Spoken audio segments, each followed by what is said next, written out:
Bonjour, bienvenue à tous pour ce tuto spécial Parcoursup organisé par DigiSchool.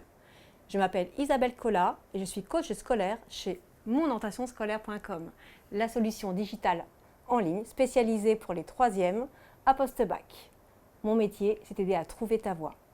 Comment? C'est simple. Nous proposons des accompagnements sur mesure adaptés à tes besoins.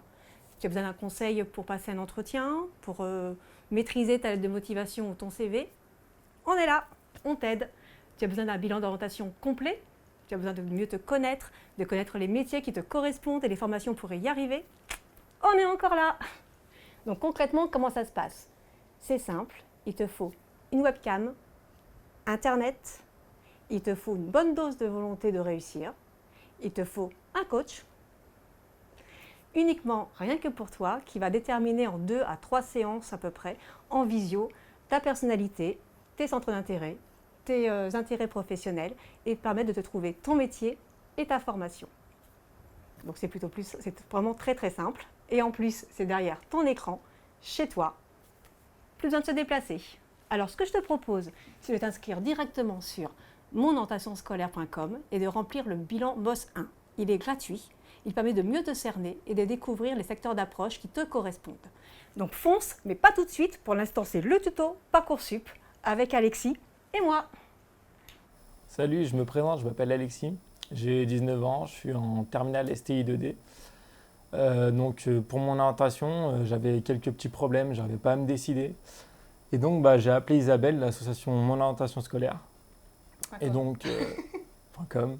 Et donc pour m'éclairer, pour me décider. Et donc avec plusieurs séances de coaching et tout, à force, avec du travail et tout, j'ai réussi à bien placer une bonne idée. Et du coup, voilà, je le remercie pour ça, vraiment. Et maintenant, on va travailler sur Parcoursup. Du coup, il nous faut plusieurs vœux. Et je vais continuer avec elle pour trouver d'autres vœux, pour trouver d'autres idées que je vais aimer. Et donc, voilà, je vous conseille vraiment de la suivre et de suivre ces séances. Merci beaucoup, Alexis. Ouais. Maintenant, ce que je vous propose, c'est qu'on aille directement sur les écrans, voir à quoi ressemble le monstre Parcoursup. Première partie, très importante, s'inscrire sur Parcoursup. Sinon, forcément, on ne peut rien faire. Donc, parcoursup.fr. Donc, on clique sur ici. Donc là, on nous demande le numéro de dossier. Donc, ça, c'est pour les personnes, ils ont déjà créé un Parcoursup, un dossier Parcoursup. Pour les personnes qui n'ont pas créé, on clique sur Créer mon dossier 2018. On lit attentivement tout ce qui nous est donné ici. Il faut bien avoir son numéro INE. Si on ne l'a pas, on clique ici, ça nous demandera des démarches pour l'obtenir. Et une adresse électronique qui est valable. Donc pour l'INE, on est d'accord que vous le trouvez sur vos bulletins de notes. Et pour les étudiants en Bac+1, vous le trouvez également sur vos résultats du bac. Donc on va continuer. Donc là, on accède aux chartes de Parcoursup. Donc il faut vraiment tout lire. Et il faut bien penser à tout cocher aussi. De toute façon, si tu ne coches pas, tu ne peux pas aller plus loin. Tu lis super vite, Alexis. Très important de lire la charte. Ça te permet aussi de savoir tes recours s'il s'avère que tu n'as pas forcément la formation que tu souhaites. Donc on signe la carte, ça nous accède ici. Donc là, on entre notre date de naissance, ainsi que notre numéro INE. Alors l'INE, c'est un numéro à 11 chiffres. 10 chiffres plus une lettre ou 9 chiffres plus 2 lettres, comme je dis, que tu trouves sur les épreuves du bac et sur les bulletins scolaires. La case « Je n'ai pas d'INE » est à cocher quand on est étudiant étranger et qu'on doit faire le DAP. Donc là, on nous précise comme quoi, dans quel établissement on est. Si c'est pas le bon établissement... il faut modifier. Et là, il s'avère que c'est le bon. Encore. Donc première étape, on a affaire à l'identité. Donc là, vous allez taper votre civilité si vous êtes un monsieur ou une madame. Vous allez taper votre nom de famille, votre prénom, votre date de naissance et si vous avez d'autres prénoms et tout. N'hésitez pas parce qu'il y a beaucoup de personnes qui peuvent porter le même nom et le même prénom. Très important pour l'identité au bac. Donc à ce moment-là, on enregistre quand on a tout rempli. Après, on accède à l'état civil. Donc là, vous allez remplir toutes vos coordonnées de civilité. Donc bien sûr, vous possédez la nationalité française. Sinon, comme on vous l'a dit tout à l'heure, vous n'avez pas le numéro INE. Alors, en fonction effectivement d'où vous venez, vous pouvez avoir l'INE ou pas. Si vous faites des BTS ou si vous faites des licences, ce n'est pas la même démarche. Donc, très important de se renseigner à ce moment-là.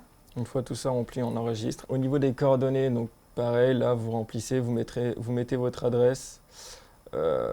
Si vous avez plusieurs adresses pour des parents divorcés ou pour des familles recomposées, mettez plusieurs adresses, vos numéros et tout. On enregistre. Après, on accède au mot de passe. Donc, on vous demande de créer un mot de passe. Donc on doit avoir 12 caractères minimum, donc compris 2 majuscules, 2 minuscules, 2 chiffres, 2 caractères spéciaux. Caractères spéciaux, on rappelle, point d'interrogation. Slash. Voilà. Donc après, dans l'onglet adresse email, on vous demande donc votre adresse email afin de parvenir des informations concernant Parcoursup dans votre boîte mail. Attention, l'adresse mail doit vraiment être valide. C'est là où vous allez avoir pas mal d'informations sur vos notifications, notamment quand vous aurez des vœux qui vont remonter. Donc vérifiez bien cette adresse mail, elle est très très importante. Donc là, on accède à l'onglet représentant. Donc là, on va donner toutes les coordonnées de nos représentants, de nos tuteurs. Ou parents, tout simplement. Parents. Il y en a aussi. Donc voilà, une fois c'est tout à fait, on enregistre encore, on vérifie si tout est bien correct. Sachant qu'à n'importe quel moment, vous pouvez revenir modifier jusqu'au 13 mars de toute façon. Donc pas de panique.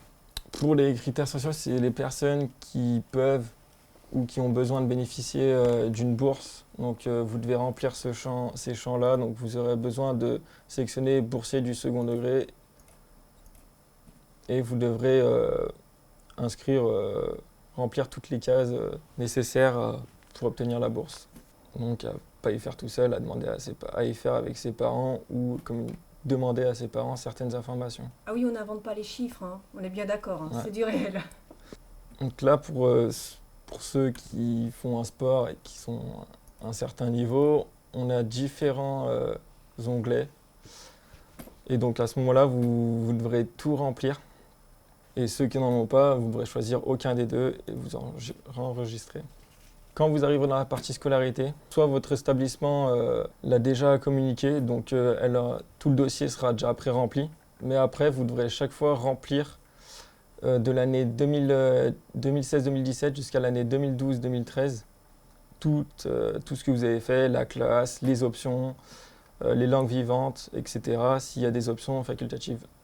Donc pareil, n'inventez rien, vérifiez, reprenez vos bulletins de scolarité. Si vous ne les avez pas, demandez à vos parents. Là, c'est du concret, il ne faut pas se tromper. Pour l'onglet baccalauréat, donc vous avez fait toutes ces représentations, ce que vous allez cliquer. Donc vous, effectivement, donc toi Alexis, c'est baccalauréat. Tout à fait. Là, ce numéro d'inscription, il a déjà été pareil pré-rentré quand vous êtes connecté.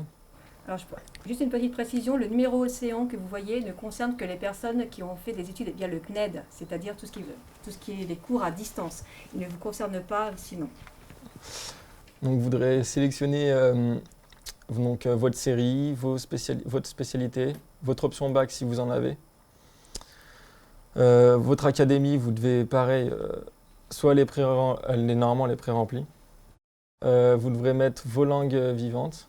Et mettre vos notes de bac anticipées ou si vous avez déjà fait, si vous êtes en première année après le bac, vous devrez remettre vos notes de bac. Et attention, il ne faut pas frauder parce qu'ils vérifient les notes. Petit conseil sympathique. On enregistre, on vérifie si tout est bon.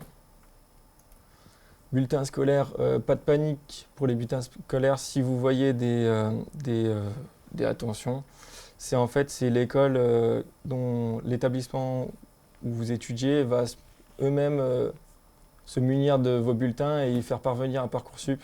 Donc pas de panique, c'est pas vous qui gérez ça. Voilà, ce sont ce qu'on appelle les fiches à venir qui vont être envoyées de manière digitalisée aux établissements que vous avez remplis dans vos vœux, tout simplement. Ce sera plutôt courant mars. Les personnes qui ont un handicap, qui ont certains besoins, donc vous cliquez sur cet onglet et vous devrez lire tout ça. Et donc voilà, maintenant vous avez toutes les informations pour créer votre dossier sur Parcoursup, inscription et scolarité.